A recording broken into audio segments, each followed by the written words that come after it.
While the Surface Book brings many technological innovations to the laptop space, its greatest strength is that it's just an all-around terrific device.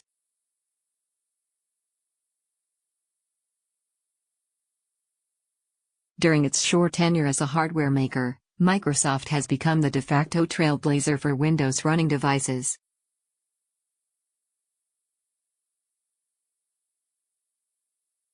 It all started with the lofty promise that its Surface tablet could replace your laptop.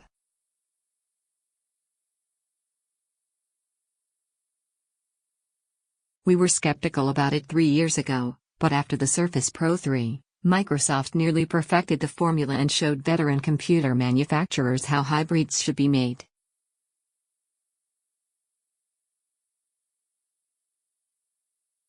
Now, Microsoft introduces the Surface Book as the ultimate laptop '. Like the Surface tablets before it, this laptop takes a unique spin on the notebook format that's been around for over 40 years.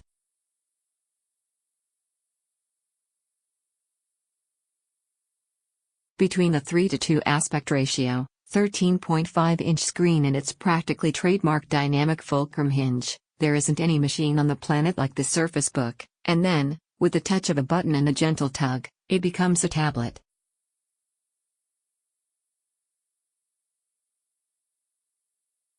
It all sounds like an amazing idea on paper, and with the added "holy cow, Microsoft made a laptop" factor, the Surface Book sounds like a thoroughly amazing device.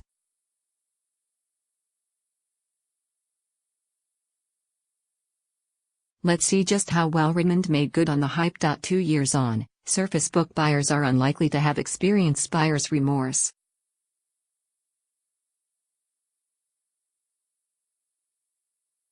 That's because, even now, we still haven't received a proper sequel to Microsoft's very first laptop.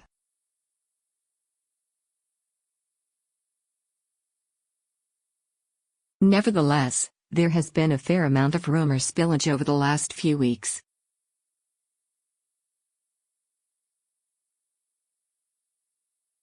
For instance, a machine resembling the Surface Book was shown off in an Intel reel teasing its latest processors.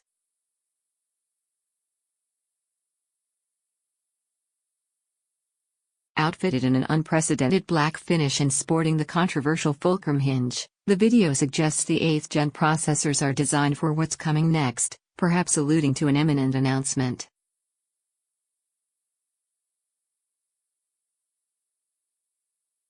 Given the initially of the original Surface Book recently disclosed by Microsoft, it only makes sense that a sequel is right around the corner.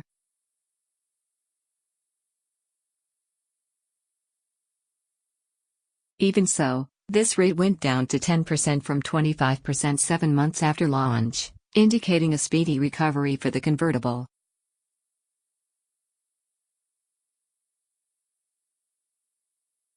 As it approaches its second anniversary, though, a follow-up is still past due.If a tear in the space-time continuum were to suddenly rip open, two things would fall out: the Terminator and then the Surface Book quickly tumbling to the earth behind it.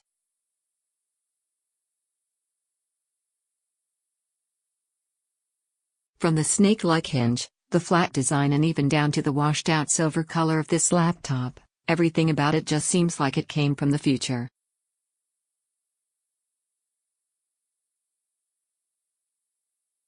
Milled from 2 solid blocks of magnesium, the Surface Book feels sturdy and has a most minimalistic style unto its own.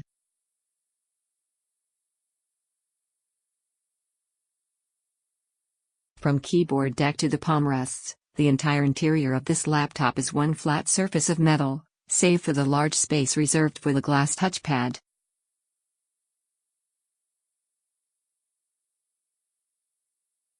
Similarly, the screen lid is made of one uninterrupted slate of magnesium, with its only extra flourishes being a mirror-finished Windows logo in the center and a rear-facing camera.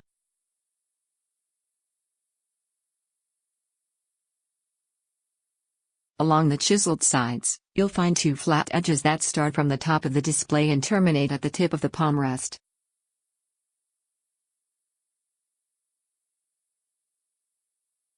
That's not the only seamless transition. Unlike most other convertible devices, the screen and base sections share nearly the same thickness and weight.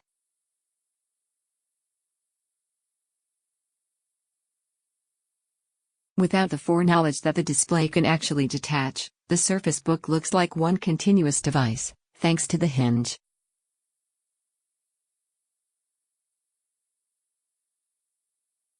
At the midpoint of the Surface Book, there's a piece of connective tissue that Microsoft calls the dynamic fulcrum hinge.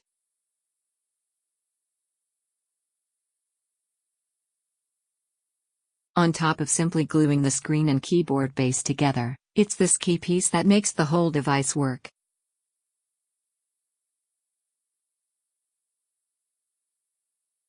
Rather than folding flatly, the hinge basically coils into itself, leaving a noticeable gap between the screen and keyboard when the unit is closed.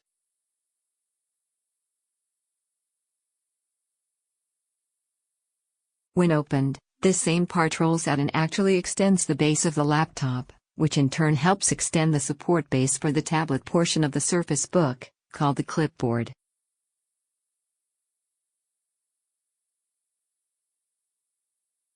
While a traditional notebook display might weigh half a pound at most, the top section of the Surface Book weighs 1.6 pounds, because it contains all the necessary parts to act as a standalone tablet.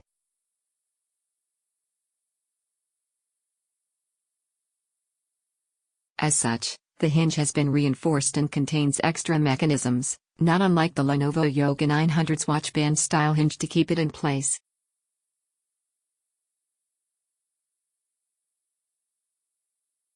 Surface Book is solid as a rock, and you can even pick up it by the display and shake it about without worrying about the whole thing falling apart.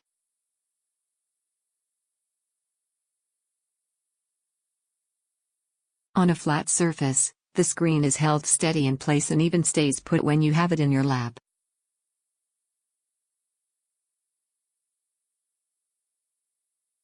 The only times the screen wobbles are when I'm poking at it with my finger or the Surface Pen, but that really comes with trying to operate a touchscreen on any laptop.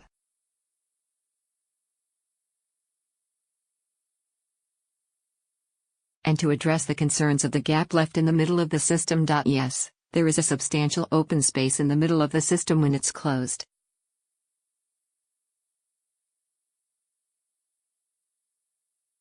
No, dust and other bits of nasty will not slip into the interior any more than with a standard laptop, unless you're a particularly messy person.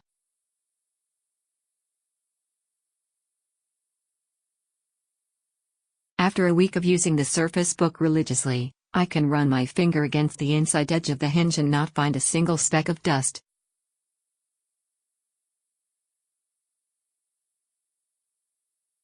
Another plus side of having a laptop that doesn't close completely flush is you'll never find any oily outlines of the keyboard imprinted on the screen.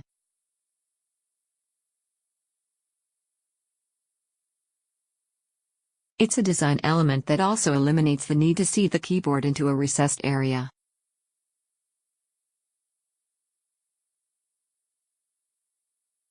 Instead, the keys on this laptop sit flush with the keyboard decked out. The keyboard itself offers a splendid 1.6 mm of key travel that caps off with a satisfying thwack when you bottom out the keys.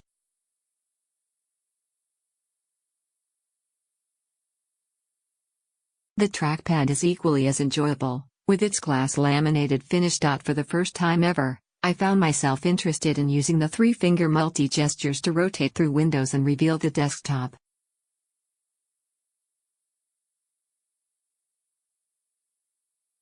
While this is a tiny element of the Surface Book, few, if any, other Windows notebooks on the market today offer such a tight tracking experience.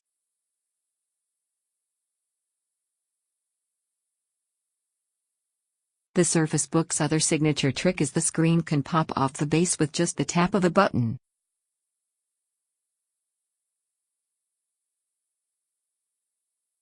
Technically, Microsoft is coming late to the 2-in-1 laptop game, with various devices being able to do the same, including Acer's Switch family, Toshiba's Click notebooks, some HP devices, and the list goes on.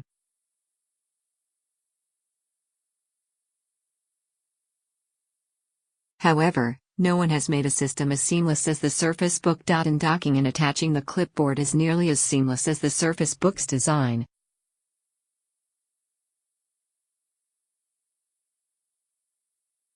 After either pressing the eject button on the keyboard or the virtual button in the taskbar, the screen will blink off for a second and then notify you it's safe to detach the screen with one quick tug.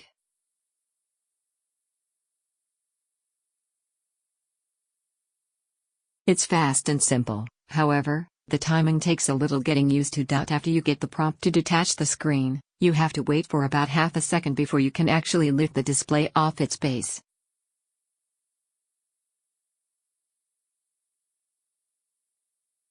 Another unique feature to this notebook is it's the first to integrate a discrete graphics processor, or GPU, into a hybrid system.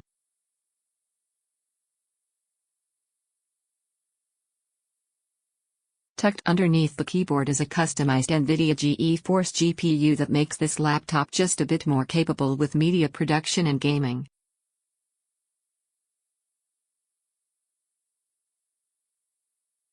We've seen this sort of GPU docking technology before in machines like the MSI GS30 Shadow with gaming dock and Alienware's GPU amplifier solution.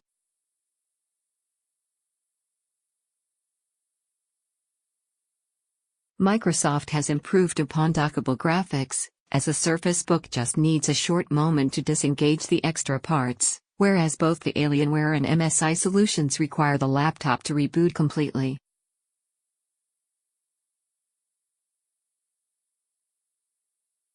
It's a neat feature that allows me to quickly show a friend something cool or when I want to read a digital comic book without having to lug the whole laptop around.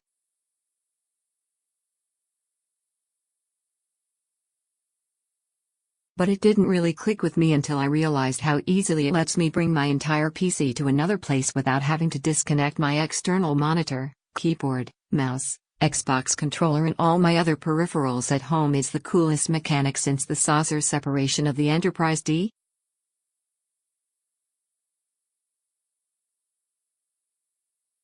What's more, it leaves open a door to expandability. Because the clipboard is compatible with all Surface Book keyboard bases, not just the one it shipped with, Microsoft could theoretically come out with future upgrades could be done through new bases.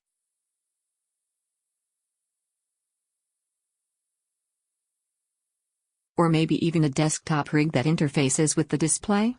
We can dream. Gabe Gary also contributed to this review.